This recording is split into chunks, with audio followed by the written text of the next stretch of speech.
Mau tahu rahasia jadi pribadi tangguh yang nggak gampang tumbang oleh stres atau masalah? Di hening sejenak, kita bedah kuncinya untukmu dalam 5 menit.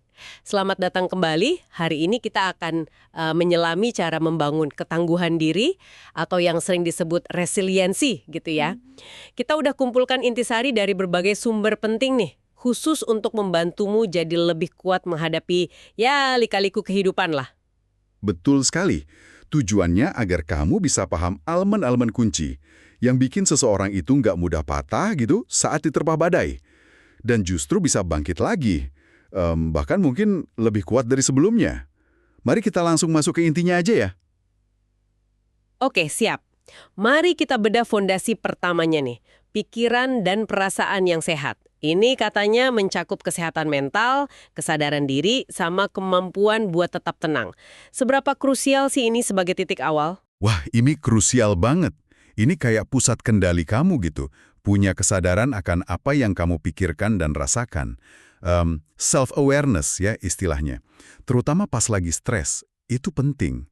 Jadi kamu punya pilihan buat merespon dengan tenang bukan malah, bereaksi panik. Ini erat kaitannya sama praktik mindfulness. Hadir utuh di saat ini. Dan juga self-compassion. Itu bersikap baiklah pada diri sendiri pas lagi sulit. Oh iya, mencari bantuan kalau perlu.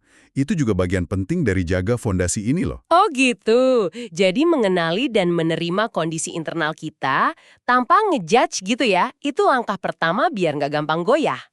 Iya, betul. Terus gimana dengan cara kita memandang tantangan itu sendiri? Nah, itu dia. Itu bawa kita ke pilar kedua yang nggak kalah penting.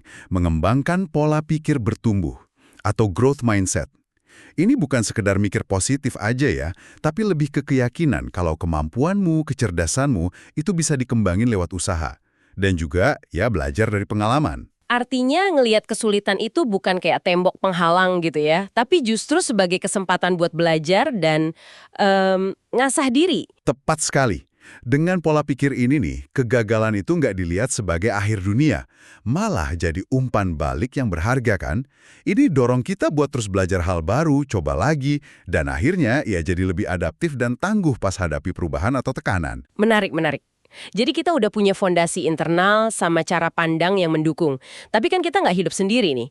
Gimana faktor eksternal kayak hubungan sama tujuan hidup? Itu perannya gimana? Nah, itu pilar ketiga yang vital. Kekuatan dari koneksi dan tujuan. Punya hubungan yang baik dan suportif sama orang lain. Bisa teman, keluarga, komunitas. Itu bertindak kayak jaring pengaman emosional yang luar biasa loh.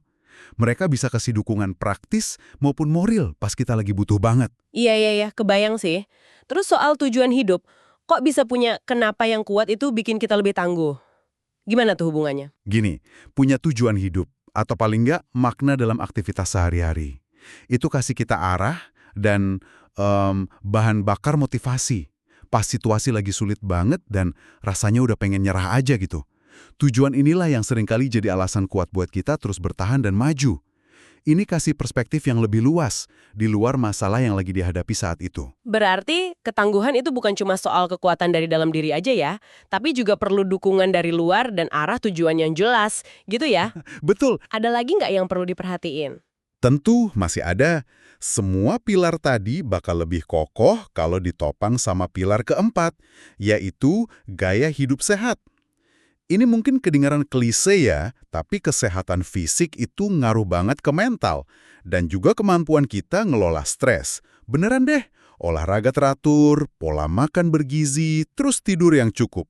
Itu secara signifikan ningkatin kapasitas kita buat hadapi tekanan. Dua sisi mata uang lah. Oke, oke. Jadi intinya nih ya, bangun ketangguhan itu proses berkelanjutan. Perlu perhatian ke pikiran, perasaan, cara pandang kita ke tantangan. Terus kekuatan hubungan sosial, tujuan hidup, plus jaga kesehatan fisik juga. Semuanya saling dukung, gitu ya? Pikir bertumbuh, koneksi sosial dan tujuan, sama gaya hidup sehat.